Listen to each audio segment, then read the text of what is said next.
ba, ba, da, da,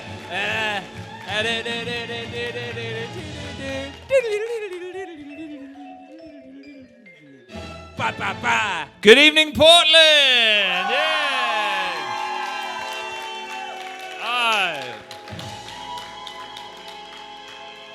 That feels good. That did, yeah. Every time we come up too early by about 20 to 15 seconds and just sit through a brass band adaptation of the Sex and the City theme to its conclusion. Thank you so much for coming out. Thank you, Portland. We appreciate you ever so much. It's such a pleasure to be in your beautiful city. Yeah. We've had a great time today. I got to say, and I'd like to go on the record with this, that Portland, Oregon is truly the greatest city on God's green earth.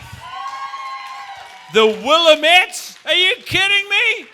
I've been in New York. The Hudson River is sewerage. I've been in Chicago. The Chicago River and Lake Michigan are two wastes of a body of water. The Willamettes is where it's at. The people are friendly. The streets make sense.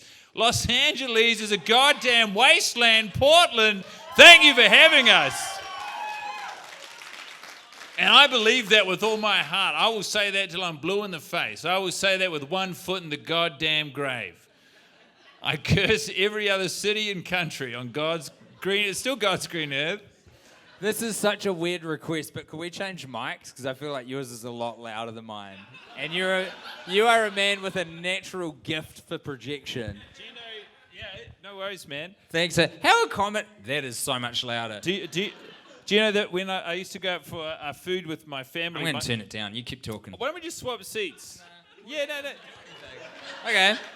I'll have your beer and you have my beer because the microphones are different. Yeah. When we used to go out for dinner, Dad would get embarrassed and he'd say, "Talk quieter, guy."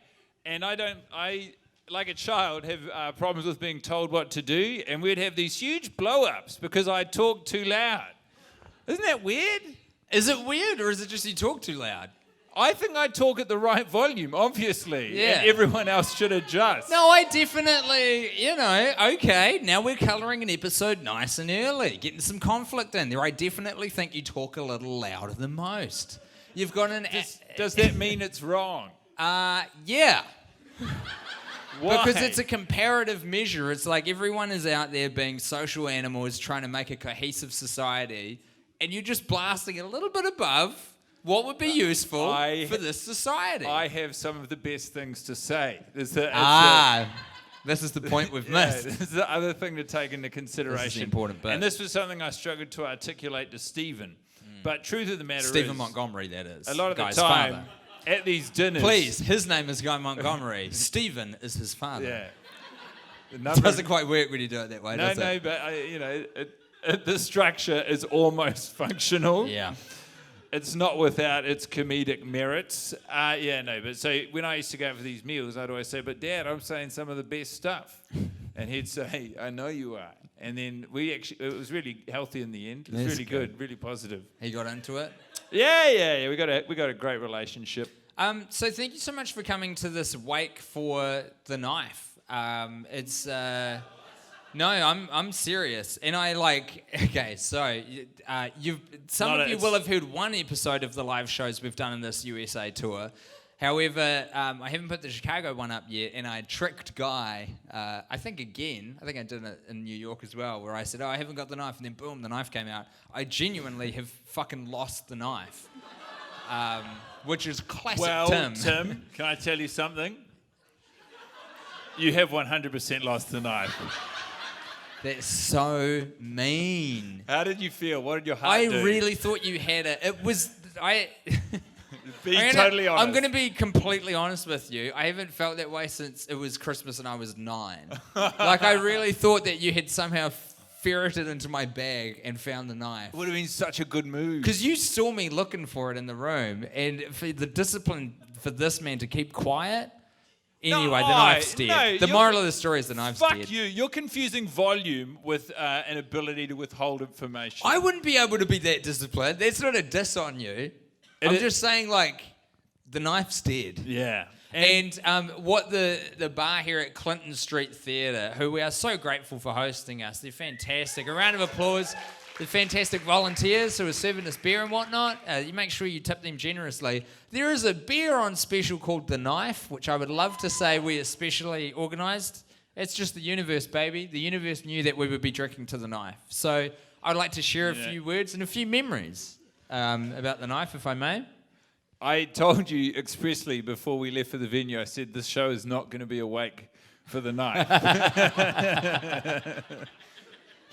But this beer is delicious, so I would please. actually quite like you to kick off. What would you like to say as a send-off and a goodbye to the most recent iteration of The Knife? So I never liked when Tim started carrying knives in the first place. New Zealand, by its nature, a pretty safe place. Not a place that you need to be carrying concealed weapons. And when you lost the first knife, I thought, well, that's good. But you got another knife, and I think that one was confiscated, and rightfully so, because this is what happens if you become a knife guy. Sometimes you forget, and you carry knives onto domestic or international airline carriers. And then once you lost that knife, you got... Look, honestly, I think the universe is telling you to stop carrying around knives. I don't think that's the lesson. You took a perfectly good porcelain kitchen knife. Ceramic. They're different. Oh, yeah. They're similar, though. Yeah. Are they in a thesaurus? It wouldn't. If you look up thesaurus.com and you look up porcelain, ceramic would be not in bold, but in regular print, just next to all the bold ones. Okay. That's what I I'll think. go with you on that. Yep. Thank you. All of that to say, the knife will not be missed. I know that you're going to buy a bigger, scarier knife, and I resent you losing this pretty harmless small kitchen knife for that reason. I think you're looking at it backwards, and that it's not that I am such a fan of knives, I keep losing them. It's more like I'm a custodian of lost knives for a time. It's like I'm a foster parent for wayward knives. You are you're the worst imaginable foster parent. That is simply untrue. If a foster parent brings a child into their house and then loses track of the child and somehow, SIFs or whatever the agency is keeps giving you children and you keep losing them, that does not make you a good... Don't come at me for giving youths some autonomy and some control over their own lives. They want to get back out there in the universe and return to the life they had before they met me. I'm not going to stop them. These are knives, Tim. These are just knives. This is like a passport or a phone. This is just something that's pretty easy to keep track of. If you don't know where your knife is, you're not fucking ready to own a knife. It is just that simple. We watched Sex and the City for the 51st time hours ago. The 52nd time. You're right. Yeah, 52. Thank you so much.